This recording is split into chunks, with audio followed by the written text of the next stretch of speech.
السلام علیکم۔ بسم اللہ الرحمن الرحیم۔ معزز طلباء کرام و طالبات کلاس 7، آج ہم اردو کی کلاس میں محمد حسین آزاد کی سبق انسان کسی حال میں خوش نہیں رہتا، جو کہ پرہیز کے لحاظ سے سبق نمبر 4 ہے۔ ہم نے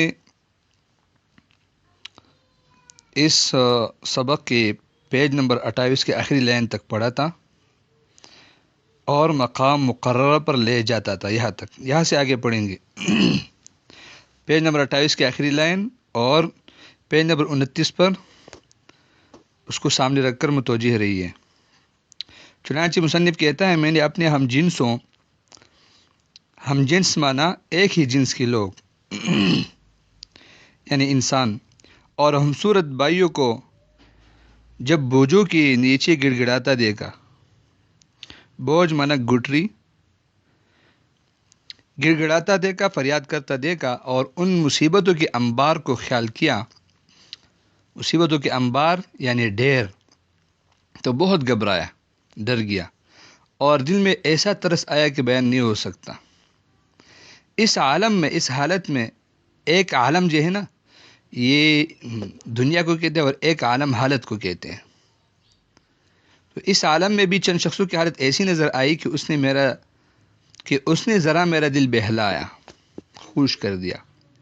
صورت بہلاوے کی یوں ہی کہ یہ دیکھتا ہوں کہ ایک شخص پرانے سے چکن کے چوغے میں، چکن کا چوغا اس کا معنی ہے لمبا اونی اوٹ، لمبا اونی کوٹ، ایک باری سی گٹری لے آتا ہے، ایک بہت بڑا سا بوجھ لے کے آتا ہے اس میدان میں۔ جب وہ گٹری انبار میں پھینکی تو معلوم ہوا کہ افلاس کا عذاب تھا۔ افلاس مانا ناداری، غریبی۔ اس کے پیچھے ایک اور شخص دوڑتا آتا تھا، بدن سے پسینہ بہتا تھا اور مارے بوجھ کے ہامتا جاتا تھا، ہانپنا، کانپنا۔ اس نے بھی وہ بوجھ پھینکا اور معلوم ہوا کہ اس کی جورو بہت بری تھی، جورو مانا بیوی۔ اس نے وہ بلا سر سے پھینکی۔ اس کے بعد ایک بڑی بھیڑ آئی، بھیڑ مانا ایک بڑی بھیڑ مانا ہجوم، جہاں بھی بہت رش ہوتا ہے، بہت سارے لوگ ہوتے ہیں، کہ جس کی تعداد کا شمار نہ تھا، بہت سارے لوگ آ رہے تھے۔ معلوم ہوا کہ یہ عاشقوں کا گروہ ہے۔ عاشق جو کسی پر فریبتا ہوں، جو کسی سے ایسا محبت کرنے لگا ہوں کہ جسے وہ چھوڑ نہیں سکتا، اس کو عاشق کہتے ہیں۔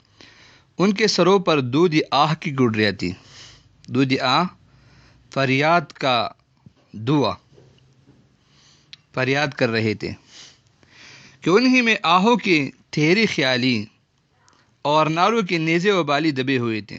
آہ فریاد کی، تیری خیالی فرضی تیر، اور نالو یہ نالا کا جمع ہے، نالا مانا فریاد، کہ نیزے و بالی دبے ہوئے تھے، نیزے و بالی گناہ کا نیزہ۔ اگرچہ لوگ مارے بوجھ کے اس طرح درد سے آہے بھرتے تھے کہ گویا اب سینے ان کے پٹ جائیں گے، لیکن تعجب یہ ہے کہ جب اس انبار کے پاس آئے تو اتنا نہ ہو سکا کہ ان بوجھوں کو سر سے پھینک دے۔ کچھ نے جدوجہد سے سر ہلایا، محنت کر کے سر ہلایا، مگر جس طرح لدے ہوئے آئے تھے اسی طرح چلے گئے، یعنی انہوں نے اپنا بوجھ نہیں پھینک سکا۔ بہت بڑھیا دیکھے کہ بدن کی جھریاں پھینک رہی تھی۔ جھریاں مانا شکنے کسی کہتے ہیں منہ پر جو زیادہ عمر کی وجہ سے جب آدمی بوڑھا ہو جاتا ہے تو چہرے پر جو نشانات بنتے ہیں، بوڑھیوں نے، بہت سے بوڑھیوں نے، عورتوں نے جو بڑی عمر کی تھی، انہوں نے وہ پھینک دی۔ چند نوجوان اپنی کالی رنگت، کچھ موٹے موٹے ہونٹ، اکثر میل جمے ہوئے دانت پھینکتے تھے کہ جنہیں دیکھ کر شرم آتی تھی، مگر مجھے یہی حیرت تھی کہ اس پہاڑ میں سب سے زیادہ جسمانی عیب تھے۔ ایک شخص کو دیکھتا ہوں کہ اس کی پیٹھ پر بھاری سی باری اور بڑے سے بڑا بوجھ ہے، مگر خوشی خوشی اٹھائے چلا آتا ہے۔ جب پاس آیا تو معلوم ہوا کہ ایک کبڑا ہے، جھکی کمر والا۔ بعض لوگ ہوتے ہیں نا جو جس کی کمر میں ایک کبڑا سا نظر آتا ہے، کمر کے پیچھے کچھ دانا سا ہوتا ہے بڑا، اس کو کبڑا کہتے ہیں۔ اور آدمزاد کے انبار رنج و علم میں اپنے کبڑے پن کو پھینکنے آیا۔ آدمزاد یعنی انسانوں کے انبار رنج و علم تکالیف، کہ اس کے نزدیک اس سے زیادہ کوئی مصیبت نہیں۔ اس انبار میں انواع و اقسام کے سقم اور امراض بھی تھے۔ سقم اور مرض ایک ہی چیز ہے، سقم مانا بیماری، انواع و اقسام مختلف قسم کے، جن میں بعض ازتی تھے اور بعض ایسے تھے کہ غلط فہمیوں نے خواہ مخواہ مرض سمجھ لیا تھا۔ مگر میں فقط ایک ہی بات پر حیران تھا۔ یہ مصنف کیا کہتا ہے کہ میں ایک ہی بات پر حیران تھا، اور وہ یہ تھی کہ اتنے بڑے انبار میں کوئی بیوقوفی یا بد اتواری پڑی ہوئی نہیں دکھائی تھی۔ بد اتواری، بد سلیق